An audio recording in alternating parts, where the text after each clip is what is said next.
Woosa,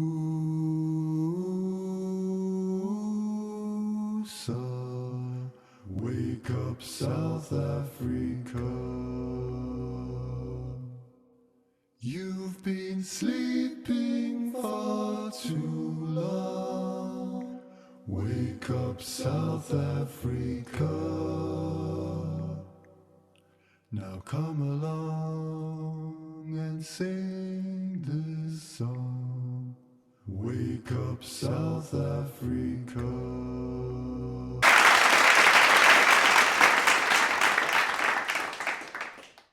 Hare Krishna, dear devotees. I hope you're all doing well. Please accept my humble obeisances. All glories to Srila Prabhupada. My name is Bhavita, and I will be the host for today's session. So thank you so much for joining us. Hare Krishna, Sharadas Prabhu. Thank you so much for joining us today. It's so wonderful to have you here. It's so wonderful to have all the devotees. So I will be handing over to you now. Hare Krishna. Hare Krishna. Thank you for welcoming me. I'm happy to be back here this afternoon. I just chant the prayers first before I start speaking.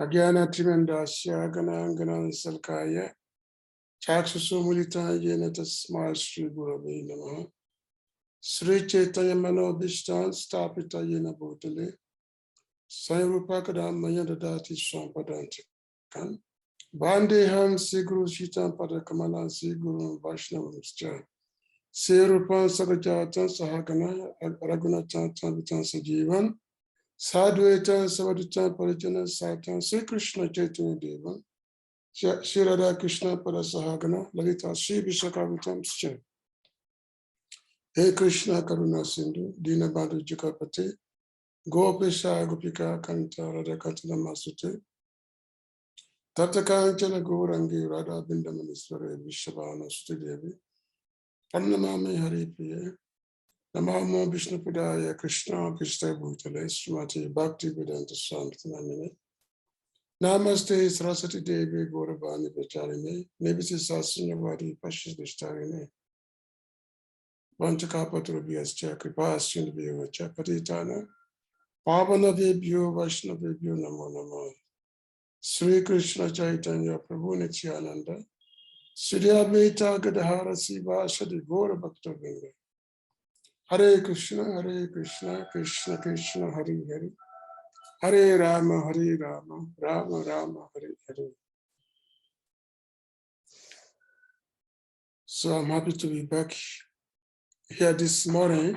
Your time is afternoon, my time. And of course, it's I am in Vrindavan. It's our winter season. So it's cold here. As you can see me wearing jacket. But it's cold season.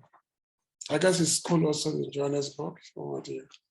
Oh, you have a different time zone. Okay. So today's topic is the beauty of Vedic literature. That's the topic. So when we talk of Vedic, it comes from the word Veda. Vedic is just the acronization of Veda. So we say Vedic because it's English. So we say Vedic language, Vedic literature. But in the Sanskrit chant is Veda. So the word Veda, it means to know. That's the Sanskrit word, it means to know.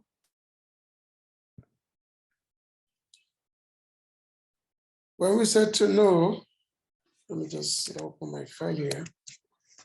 So it means to know, the Veda means to know. Now, to know what? Basically, to know everything about our existence, to know everything about who we are, who are we, what is this world, what is the universe, And ultimately, what is God? Who is God? What is God? And what is our connection? What is our relationship with Him? So that is the word. That's what is to be known. There's nothing else to be known in this world except this particular topic about the science of living entities, relationship, connection with God, with the Supreme. So the word Veda means to know that absolute reality. So now we have to know what is the origin of Vedas. What is the origin of Vedic wisdom? The origin has to be none other than from God Himself. He is the origin of the Vedic scriptures. Like Lord Krishna says in the Bhagavad Gita, is that Vedanta asked me, is it that I am the origin of the Veda? He says that because it comes from him. So therefore, the Vedic scriptures, it's not human made. It's not coming from human. It has divine origin. It's not coming from human. So because it's not human, it's not human origin. It's considered to be perfect knowledge. Because as we all know, this world is full of everything in this world is imperfect. It's full of imperfection. So we as human beings, we're also imperfect. And we're imperfect in so many, many different ways. As described in the Vedic scriptures, that there are 4 types of human defects. These human defects are to be subject to illusion. So which means we subject to illusion. We take things, what is unreal to be real. For example, we take ourselves to be this body. We identify ourselves to be this material body. But this material body is meant to perish. So that's one illusion. But somehow, due to illusion, we think that we are this body, this material body. And we are ready to fight. We are ready to kill just for the sake of protection of the body. And then another defect we have as human is we have tendency to commit mistakes. This is called pramada. Pramada in Sanskrit means the tendency to commit mistakes. And nobody can say that nobody can say in this world that they never make mistakes. We make mistakes all the time. And that's why we say, oh, I'm sorry, it's my mistake. I'm sorry. So that's number 2. And then another defect we have is what we call cheating propensity. The cheating propensity is there because this is called, in Sanskrit, it's called vipralipsa, the cheating to cheat others, because many ways by which we cheat other person. Why? Because in order to enhance our existence in this world, so we are ready to cheat others, even our spouse, our friends. Politicians, they cheat all the time. That's the only way they can get votes. And many even sometimes in the so-called spiritual circle, we find that sometimes the cheating is there. Like sometimes even a so-called guru can cheat the disciple. call himself to be knowing something even though he doesn't know. That's a cheating. Also, sometimes the disciple also cheats the guru. Actually, there's so many fake disciples are also there. So that is there in the in the spiritual circle. And then another defect is the tendency the imperfect senses. The imperfect senses. This is called Karana Partava in Sanskrit language. We have 5 knowledge acquiring senses: the eyes, the ears, tongue, nose, and sense of touch. These are the 5 senses by which we acquire knowledge. But there's always, but this, what we see, it's, it's full of imperfection. It's full of imperfection of our senses. So because why is it that our senses are full of imperfection? Because there's a lot of limitation. There's only so much your eye can see. There's only so much your nose can smell. There's only so much your sense of touch. So there's always, because of limitation there, so therefore, the senses are considered to be imperfect. So in light of all these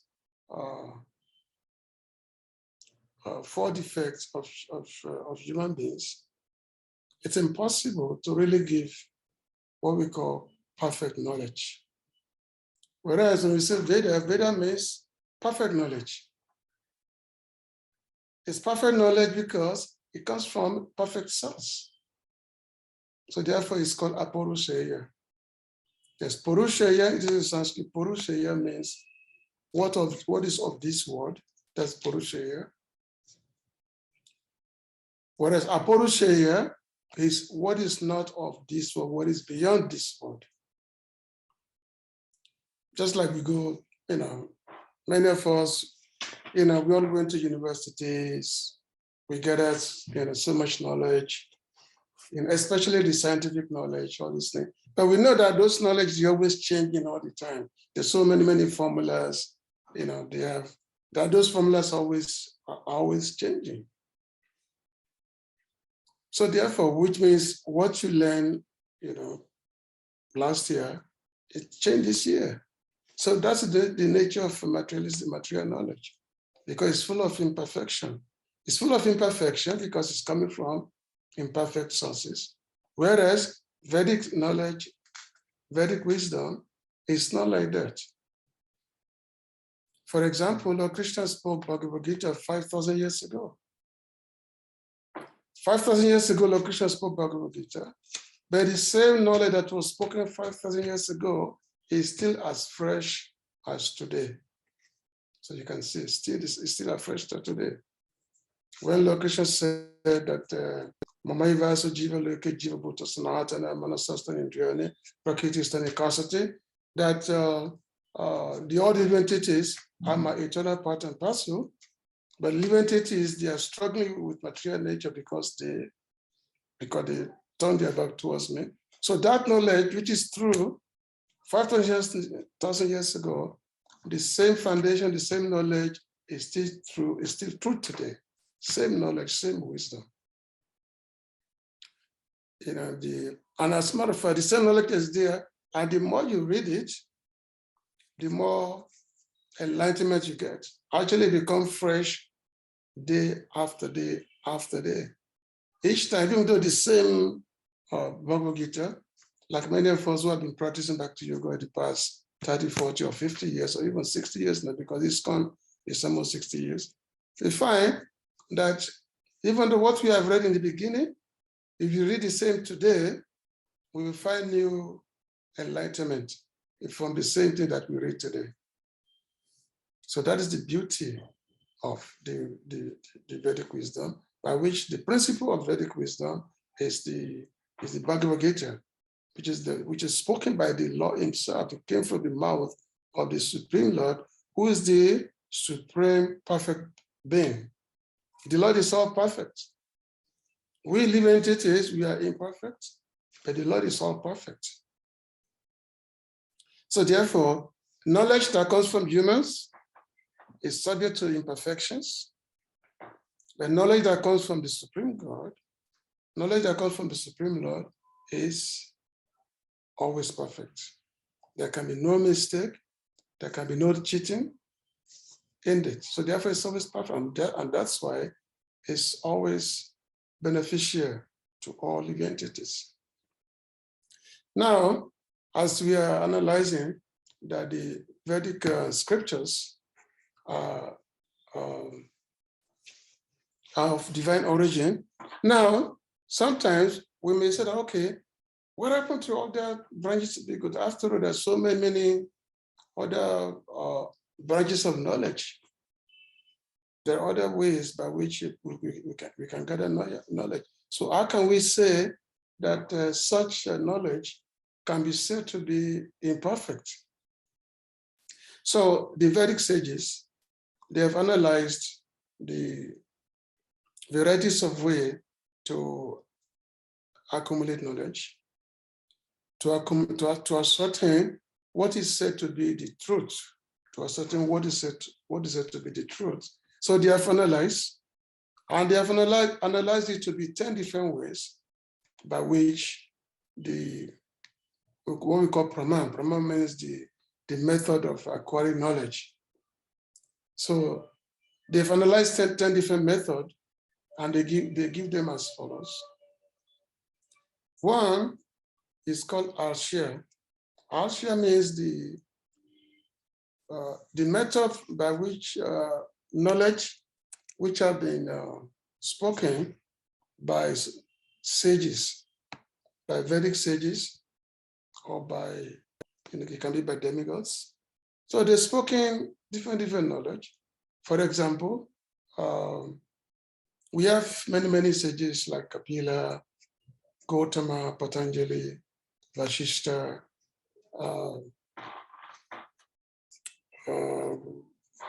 so many are there who have spoken many wisdoms, knowledge. However, as they say, from the Mahabharata said that that how does one become a philosopher? How does one become a sage? A person does not become a philosopher or a sage unless his opinion is different from others. That's how a person is accepted to be a sage. You must have opinion. You must have a different opinion, or that is different from another person. So just like in the Western world, we have many philosophers. You have many those. Especially if you have studied the literature in school, you have many philosophers. I kind of forgot them because I gave that talk almost 50 years ago. When I came to ISKCON, so I forgot my head is all on Vedic wisdom. But there are many philosophers out there in the of the present in the West, like either Europe or the African philosophers. So many of them are there, but we know that all of them, they always propounding different theories. Different theories, they always, propounding like a Socrates, what is it called? So many of them are there, I just forget their name. So they are propounding different theories, Now we know that, because they have their particular theory. So a lay person, because you have all these many philosophers who are giving different theories. So a lay person sometimes find it impossible to really try to determine what is really good, what is really conclusion, how can we really understand what can be the supreme reality here? What can really solve the life, the problems of life? After all, the man is always confronted by varieties of life problems. Life is full of problems, anxiety, so many,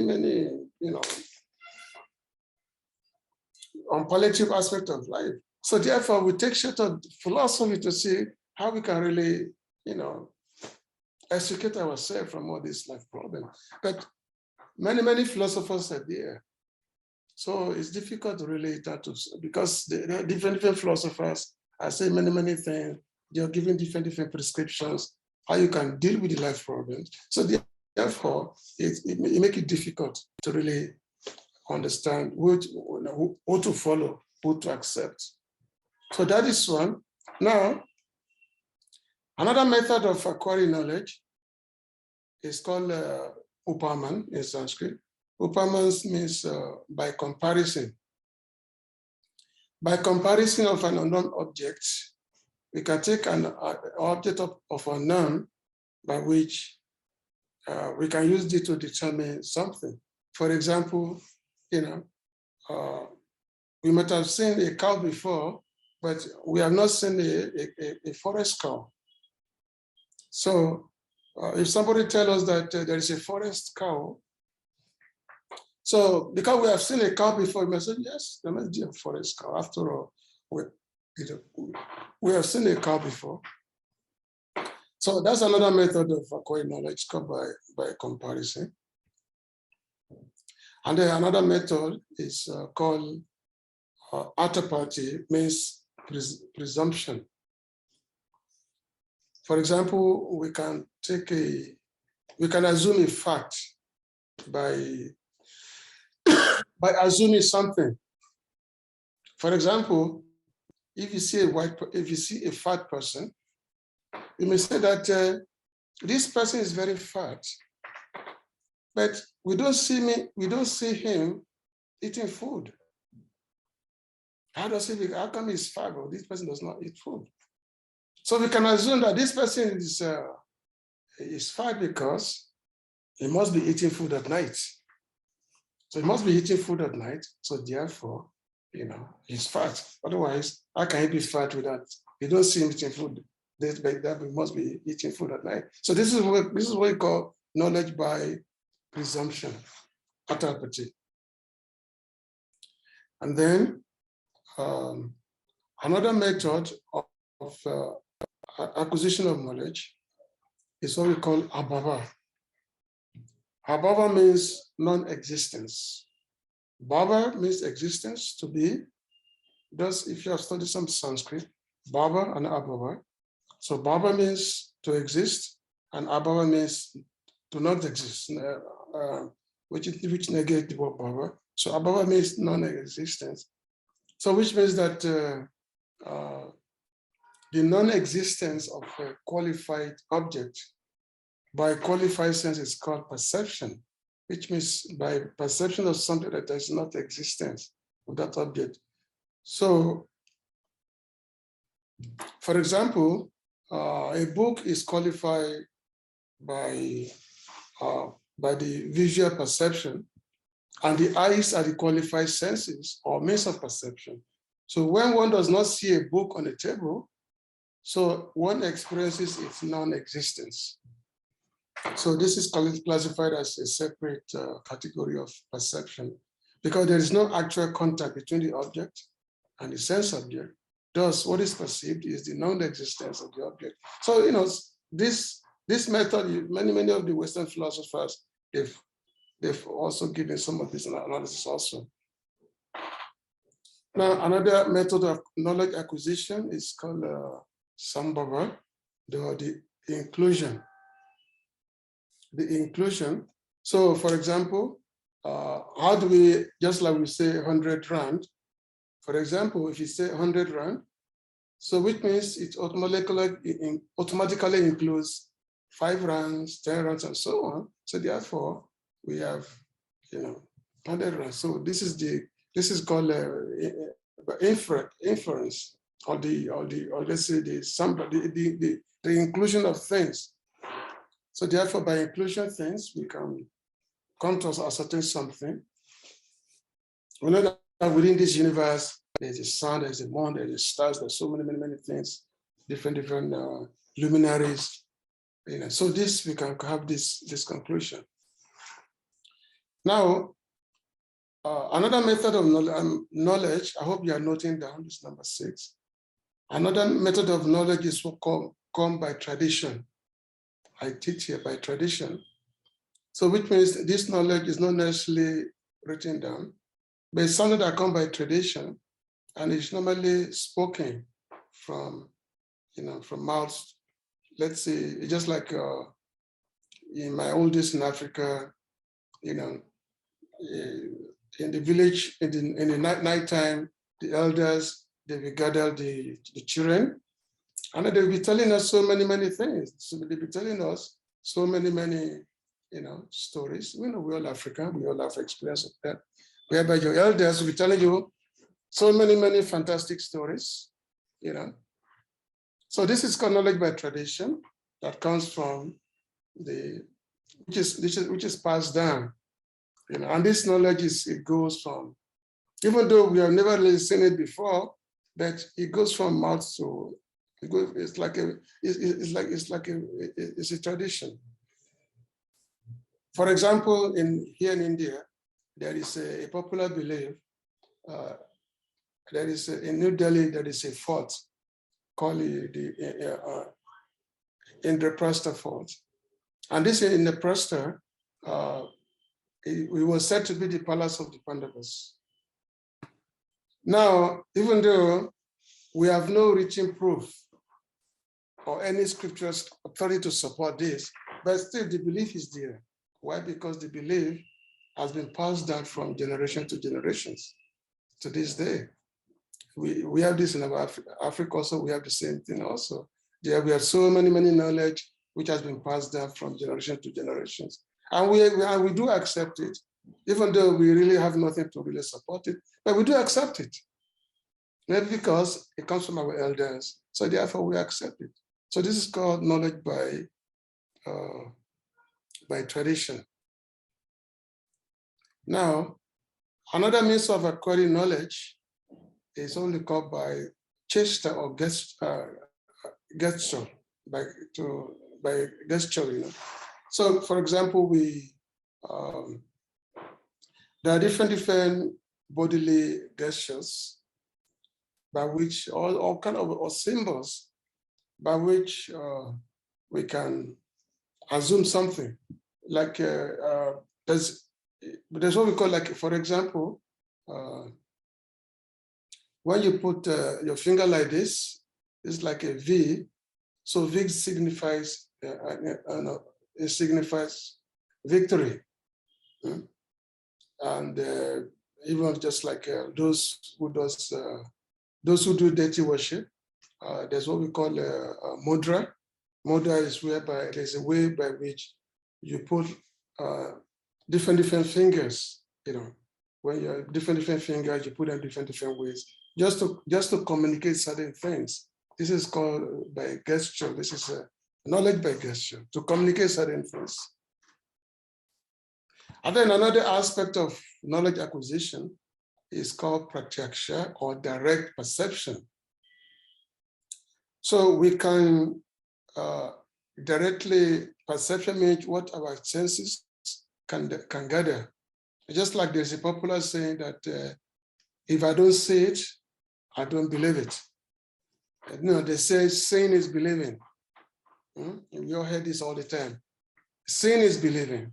So which is I only believe it if I say it. This is called knowledge by direct perception, projection. So we say, see, of course, we know that there's a problem with this, because even though we say, okay, I only accept this if I say it, but many times also, you may be wrong. For example, we have the example of 6 blind men.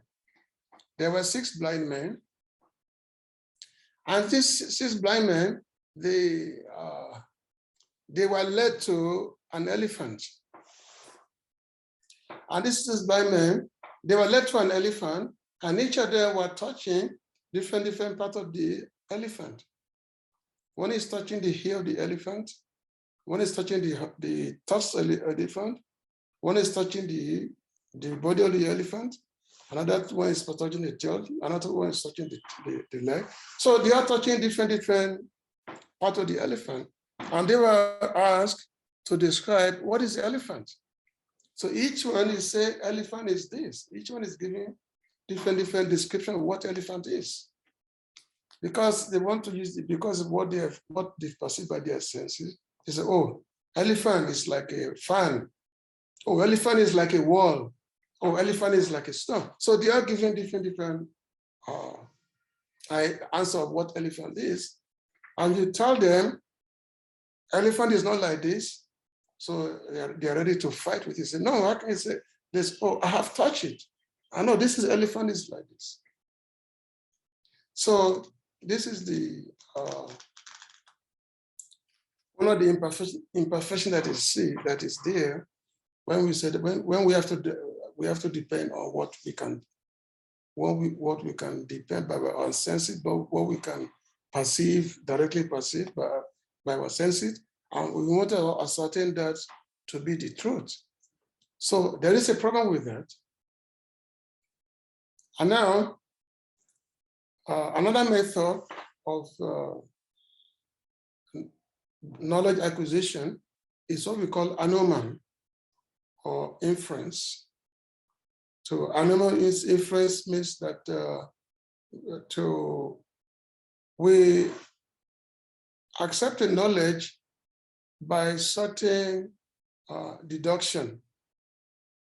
For example, let's say we go near a mountain, and we see a cloud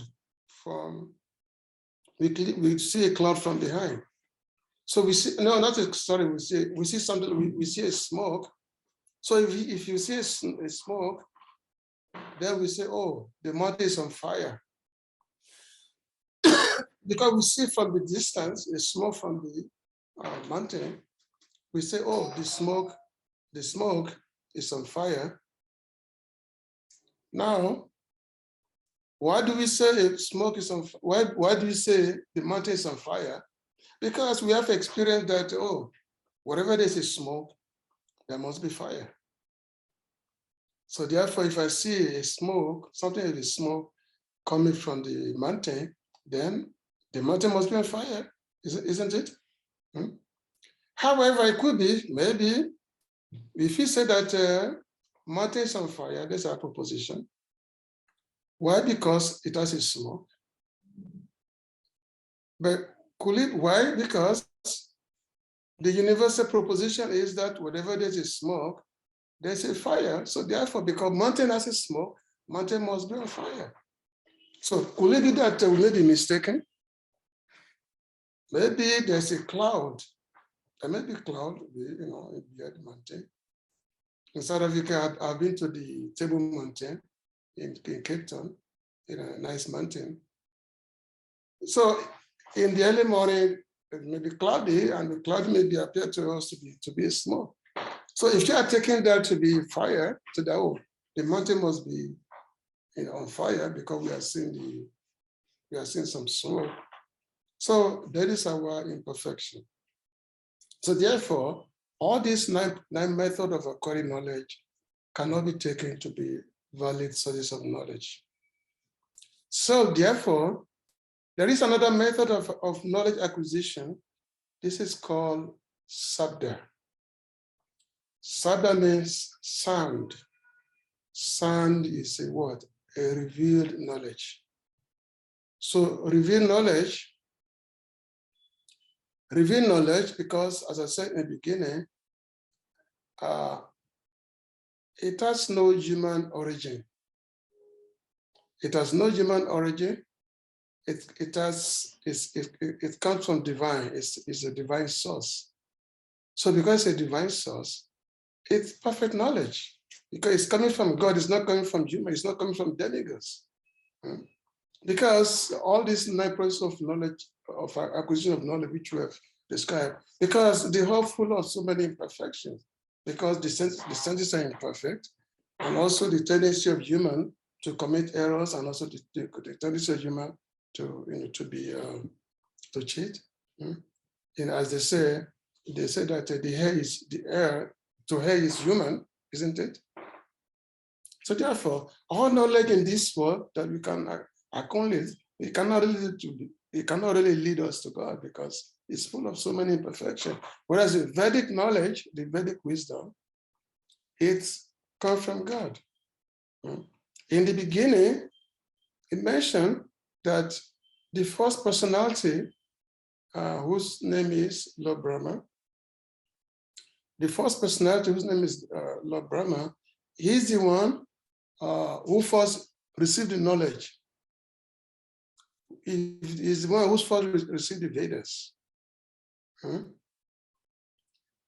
And who did he receive these Vedas from? He received these Vedas from the Supreme Lord.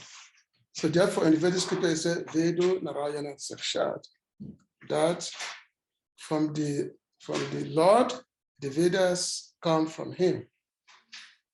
And who is the Lord? Is free from any defect. He's free from all imperfections. So that's why it says that yes, if we want to get the real knowledge, the perfect knowledge, then we have to hear from that perfect personality. The perfect personality is the Supreme Lord. He is the perfect personality. So the knowledge comes from him.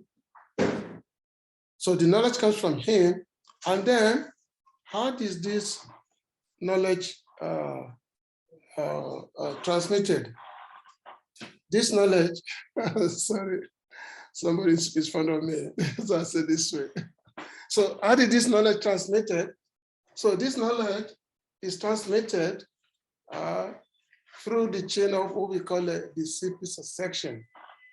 So in the Bhagavad Gita, that's what we call a parampara.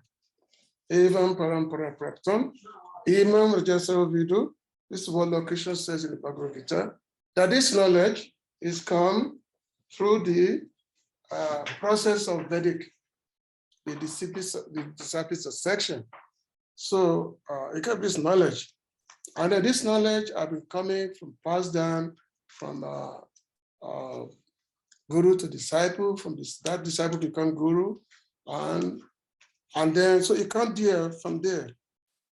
For example, Lord Krishna was telling Arjuna that he first instructed the sun god. He first instructed the sun god this because when he was talking to Arjuna, the Bhagavad Gita. So Krishna told Arjuna that this knowledge which I'm giving to you now, the same thing, I told the same thing to the sun god. This is about Imam Rajasa. He said that he said that this knowledge was supposed to be sun god, and that period was said to be some 100 and something, about 120 million years ago. And then the knowledge was passed down from sun god to his son, and the Ikshvaku passed down. So it comes down. But over the course of time, because the knowledge was coming from the mouth to mouth, another person was, so somehow the essence of knowledge become lost over the period of time. So therefore, Lord Krishna told Arjuna, he said, now I'm now speaking the same knowledge to you again. I'm speaking the same knowledge to you again because over the period of time, this knowledge become lost. Now, so therefore, it's an evam param param praptam. Therefore, this knowledge comes through the chain of disciple succession. So, and because the origin of knowledge is perfect, so those who receive that knowledge, they also become perfect. So the knowledge that is they are given is also perfect knowledge, because why? They receive knowledge from the perfect being. Just Lord Brahmaji, the Lord spoke to his heart. The knowledge was spoken to the heart of Lord Brahma, and he communicated to a disciple, to a disciple, and those disciples also give to like their various disciples like that. So therefore, the knowledge remains perfect. Just like there's a fire, and if you take an iron rod and you put the iron rod into the fire, so the iron rod become fiery. And anything that the iron rod touches we also become fire. Cannot be anything the iron touches can give the same effect as a fire. So similarly, also those who have received this knowledge from the perfect source, from the perfect origin, they can also pass the same knowledge to another person. And that knowledge which they are passing down become as effective as they have also have received it. So therefore, the Vedic knowledge is like that. And as we said that the Vedic knowledge is the most perfect. Like Lord Krishna says that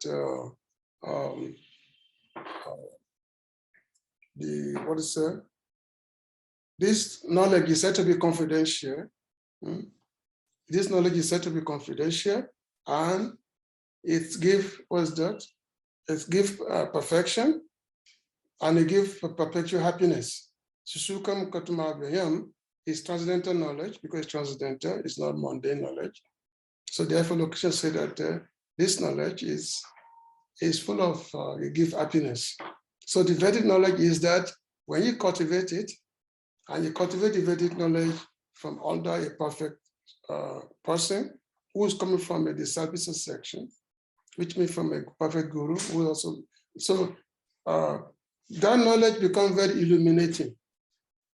You become, you know who you are. The self-awareness is defined. And then you come to know about yourself that yes, actually I don't belong to this world. I'm just here temporarily. I don't belong to this world. I belong to that higher realm, that perfect place where there is no birth, there's no death. There's always happiness. It's only in this world where there's birth and death, happiness and distress. Whereas in the spiritual world, in the spiritual sky, it's always perpetual happiness. So therefore, that's the beauty of Vedic literature, that yes, it's not a human origin, it's a divine origin. And it's not something that is produced by our limited senses, our limited materialistic senses. It's not produced that way. It comes down, it's revealed knowledge, it comes down. And those who submit to it without any rationalization, without any cheating propensity, we submit ourselves to it, then we can get the same knowledge, and we can also become, we can become self-realized and actually attain the bliss, the happiness that is felt from, acquiring this, this knowledge. Just like our gurus, like Prabhu always say, that yes, I may not be perfect, but the knowledge I'm giving you is a perfect knowledge. So therefore, you will attain perfection by this knowledge. You will attain the perfection by this. So therefore, we say that chant Hare Krishna and be happy, because this is part of perfection. Okay, so thank you very much. I think the time is going, so I can leave some space for question and answer. Yes, thank you so much, Prabhu, for the wonderful, class speaking about the beauty of the Vedic literature. It was so wonderful and very enlightening. So we will be going through to the questions. So I see here we have a question from Sarvasati Prabhu. He says, Hare Krishna Prabhu, can we say that the Vedic knowledge is dogmatic based on the assertion that we have to accept the Sabda evidence and conclude that other forms of knowing are imperfect? How do we deal with this claim? Yeah, it's not that we can say it's dogmatic. Actually, when we say something is dogmatic, because we are using our own senses to give this characterization. Actually, these other forms of knowledge that I have described, the other forms of knowledge acquisition that I've described, they can also find some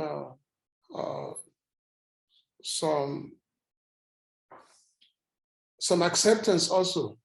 Some acceptance can be there.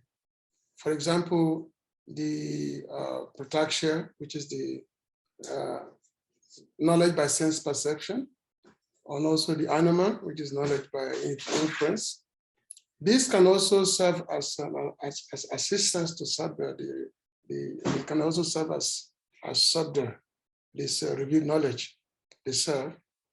Because after all, sometimes when we hear this transcendental knowledge, and also they can also be directly perceived. It can be directly perceived. So it can serve as an assistant. And also when we talk of knowledge by the tradition of ITA, so this knowledge by tradition can, after all, when we say parampara system, the discipleship section, when we say that, the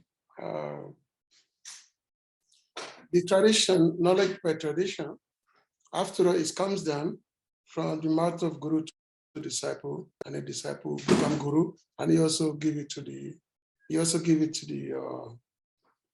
his own disciple. So that's a tradition. That's also what we call tradition. But only thing that is because the knowledge is a perfect knowledge, which is transmitted through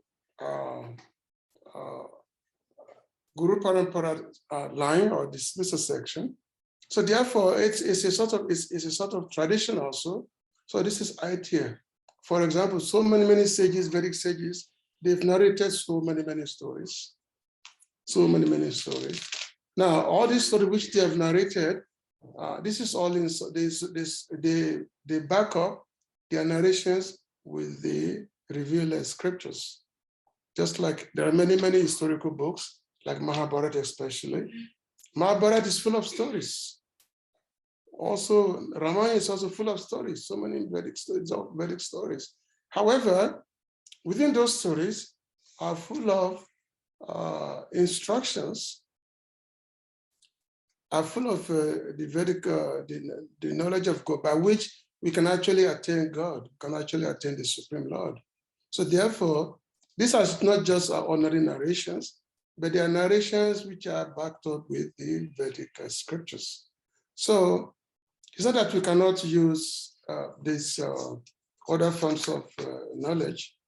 Yes, they have lot of imperfection is there, but if they are taken to be in what we call in support, in assistance, if they are taking the assistance of the Vedic subject Brahman or the revealed scriptures, then they can be utilized. It's not that they entirely.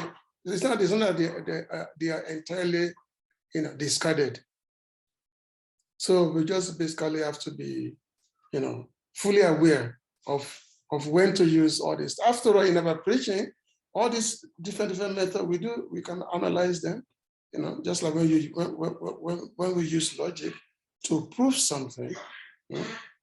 So they can also be utilized. For example, I talk of we see a person who is fat, but we don't see that person eating at all. So therefore we say, oh, this person is fat, but it's not eating. How come he's fat? Maybe he must be eating at night. So this is logic. So therefore you can say, okay, this person is fat because he must be eating at night. So therefore that method can also be used, especially in our preaching. So basically we have to understand that yes, the various methods of knowledge acquisition is there, but the most perfect method is the revealed scriptures. That's the most perfect method. Others method can be taken as assistant. Yeah. Do you get my point? Is it? Okay. So any other question? We have a hand from Karina Sindhu Prabhu. I'll just ask if you please unmute. You can go ahead. Okay. Hare Krishna Prabhu. How are you? Hare Krishna. I'm okay. Thank you, Hare Prabhu, for Krishna. an amazing class. I found this class very nice because I also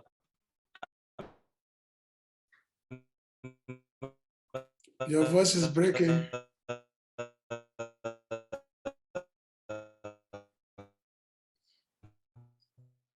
Voice is breaking. Karina Sindhu Prabhu, your line is breaking. If possible, maybe you can just type your question. Yeah, maybe you can type it. Yeah, we can just type it. Okay, so if there's any other questions, devotees, you can type them. Prabhu, I have 2 questions. The one I thought about, I don't know if it's a bit far out, it's quite a random thought that just came in mind. You explained the fact that, Vedic knowledge is perfect because, essentially it comes from Krishna and, it's been brought down through, disciplic succession. So I was thinking, is Prabhupada the last Acharya? Will there be an Acharya after Prabhupada? Is he the last Acharya?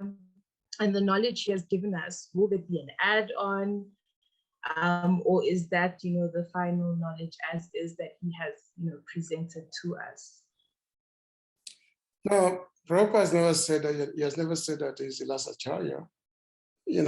Just like the Muslim will say Muhammad is the last prophet, or the Christian will say Jesus is the last, whatever. No, Prabhupada never. This is eternal thing. It's eternal. It goes on eternally. Prabhupada never said, I am the last Acharya. No.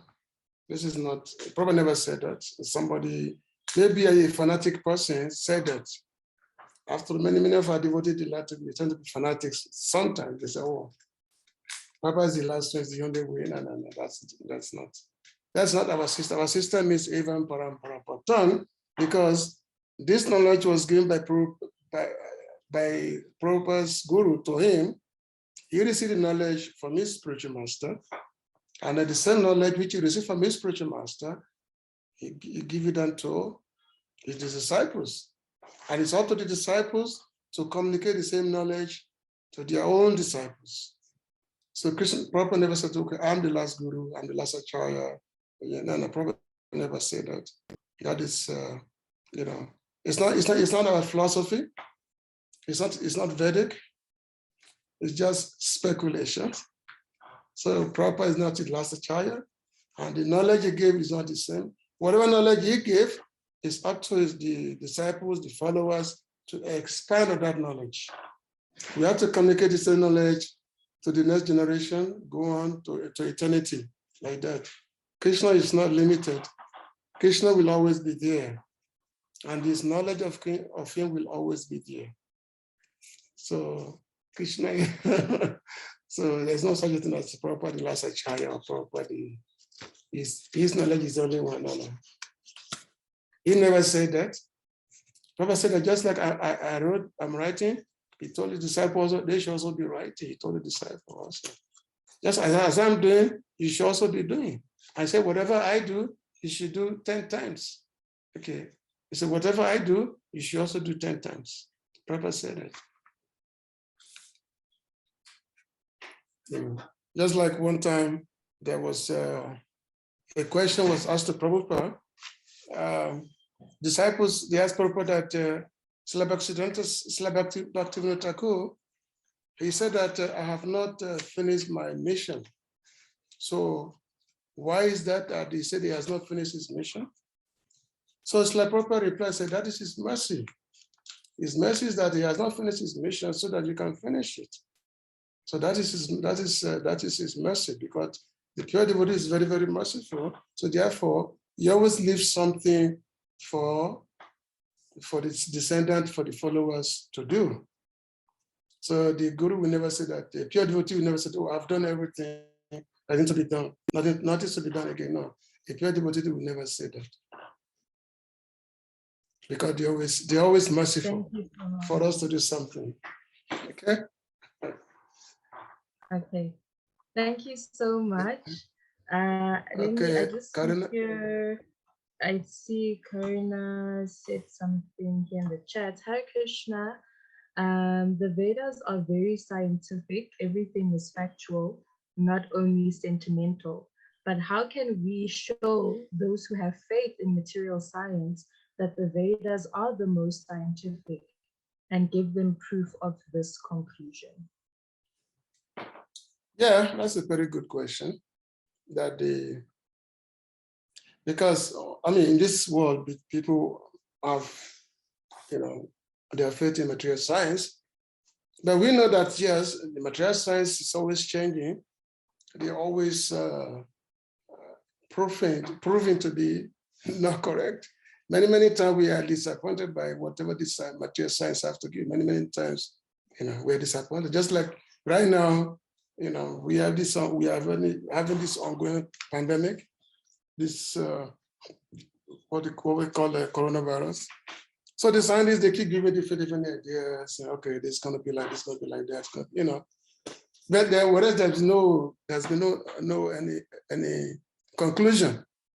The virus is there. They don't know where it's going to end. Every 6 months, there's a new virus every 6 months.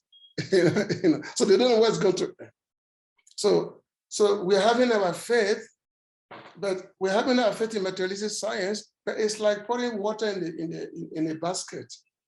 When you pour water in the basket, the water is always coming down. It's not, the water is not going to stay. So the material science may be good for certain period, but it's not always good. We get disappointed by it all the time. Whereas the Vedas, the Vedic scriptures, when we say the most scientific, because it is spiritual science, it's not materialistic science. Spiritual science is something that has to deal with something that is beyond, that is totally beyond our materialistic conception, beyond with what we can perceive. It's often called the fifth dimension. The fifth dimension is because it's beyond what you can think in terms of length, breadth, and height. It is beyond our measurement. Is beyond it. How do you explain the reality of the soul, the measurement of the soul? It's so tiny. The soul is so tiny. Even though the soul is so tiny, but it illuminates the same body of an ant. And the same soul is in the body of an elephant. Elephant is so huge, the same tiny soul, it energizes the entire body of an elephant, even though the same soul is in the body of an ant, the same soul is the body of an ant. So this is spiritual science, because this spiritual science is beyond our limited sense perception. So that's why it requires faith. It requires faith. Unless the faith is there, it's impossible for us to really grasp it. So the faith is required. So therefore, when we come to the spiritual circle, we always instructed to be faithful, to have faith. For example, how do we submit ourselves to a spiritual personality? How do we submit ourselves to a spiritual master? It's based on faith. It's not based on anything else. The faith has to be there. The faith that, okay, this person is going to give him perfect knowledge, and this person is going to enable me to be delivered from the ocean of materialistic birth and death. So therefore, I surrender unto him. I submit myself unto this person. So this is faith. So therefore, the acceptance of Vedic principle, Vedic knowledge, is based on the faith principle, that we have to have faith in it. We have to have real faith. And the more deeper our faith in, the more solid our faith in, the more we can really see the fruit of it. The more faithful we become, Just like even ordinary material science, also people have faith in material science, but they're always getting disappointed in it. But spiritual science, spiritual circle, you will not be disappointed. You will not be disappointed in the spiritual circle. So you can have some faith in the material science. That's okay, you know. Some you can have some, but don't think it's going to solve all the problems. It's not going to solve most of the problems. You may take aspirin, okay, you kill your headache, good. But other diseases may come, which you will not be able to cure with the same medicine. Then you have to look for something else. So that's how the materialistic science, that's how it works. But spiritual science is different. You chant Hare Krishna, you know, the way you are taught to chant, you will attain perfection. You will see Krishna face to face, and you come to know who you are, and then you'll be able to develop love of Krishna just by chanting the Hare Krishna mantra. This is topmost spiritual science. You chant the Lord's name, you will attain perfection. You will rise above this material world and go over the ocean of materialistic existence. Just by chanting, and then you will enter the spiritual world and be able to really have lovely relationship with the Supreme Lord and dance, and you know, in whatever relationship that you have developed in your spiritual cultivation. Okay. Yeah, you know, material science. Thank you. Is that okay? Another point? Thank you so much. Okay. Prabhu. Hopefully that is okay. We will now be doing announcements. So I just asked Isvara as Prabhu if we can just stay until after the announcements, just to give some closing words. Devotees also just please stay behind for that, just to hear some closing words from Prabhu. Thank you so much. It really was very, very wonderful, very informative. So yes, I will be going through the announcements right now. So dear devotees, Prabhu can be just a second. Yes, Prabhu? I just like to mention that I'm sure the Sanskrit Prabhu know that I'm a compiler of a Vedic book. I compile a lot of books. I publish a lot of books, Vedic scriptures, and I do have a website where it's available. Many of these books. I just put it here, just touchthemedia.com. This is where all my books are available. So any of you can visit. You see many of these books, and we can send them to South Africa or whatever location you have. Okay. Okay, that's fine. Thank you so much. And then maybe if Krishna wills, I do plan to come back to South Africa. So if I get your invitation, I will come back to South Africa. I've not been there now for more than 10 years. So if I get your invitation, I will come back. Oh. Yes, please. It'll be so nice to get your association. I think COVID has really, put a pause on quite a lot of things. So hopefully we can get your association soon. We're just having some struggling quickly to share the screen for the announcement. Technology isn't always our best friend.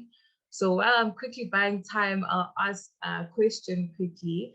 Prabhu, how can we overcome the struggle of consistency in reading the various literature? I know for myself, sometimes, I'll go, a week or two reading very consistently and nicely. And then after that, I'll just stop reading for some time. So how can we overcome this struggle? Okay. Different method. First of all, one has to develop an habit. Habit is the most important thing. And also, and of course, sometimes our taste is not so strong. Because we don't have a taste for it. So therefore, we read something, after some time we abandon it, we leave behind, because our taste is not strong. So therefore, there are methods now which has been used nowadays to increase our reading. Like if you find it difficult to sit and to read, we can also get audiobooks. Audiobooks, we can read, we can hear audiobooks. Many of our books now are also in audiobook, which you can hear. For example, we have Krishna book. Krishna books available in audiobooks. Bhagavad Gita by Prabhupada is available in audio. Many of our books are in audiobooks. So audiobooks, you can actually just whatever you are doing, just press the button and just you can do anything, just hearing. I know that myself personally, I must have heard the Chaitanya Charitamrita, Chaitanya Bhagavat, Bhagavad Gita, I must have heard them at least 100 times through audiobooks, Krishna book, through audiobooks, letter devotion, through audiobooks, just hearing. And because you hear them again and again and again, it becomes subconscious. It goes into subconscious. It becomes subconscious.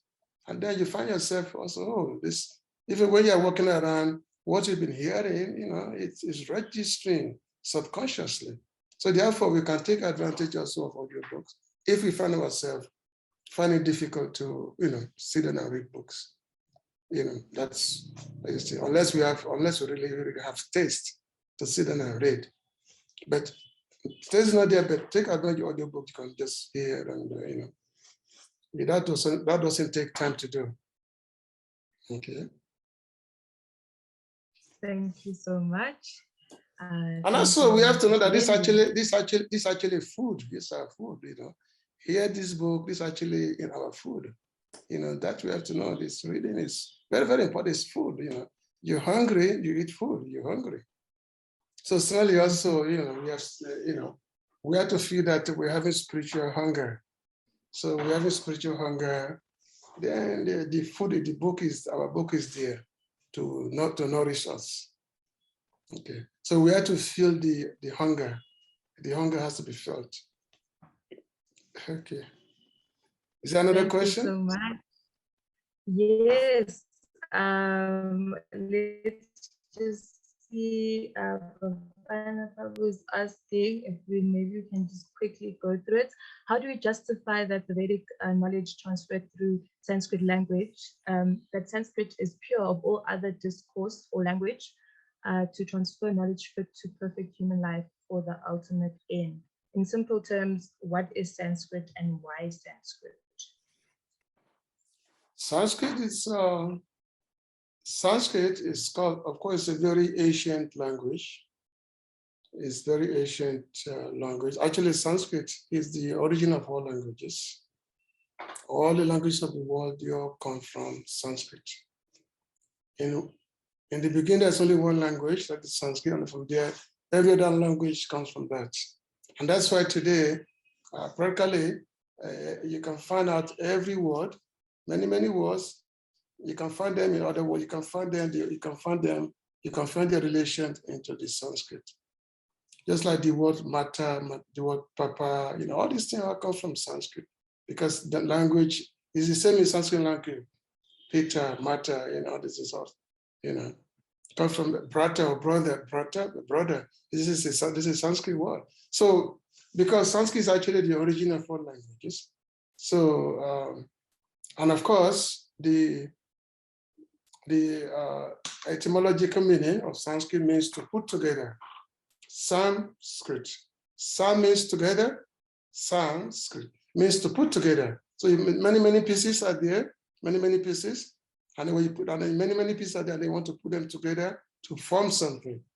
So therefore, when many pieces are put together to form something, this is called Sanskrit, to put together. That's actually the simple meaning of Sanskrit means to put together. So therefore, for those who have studied the language, so they find that meaning.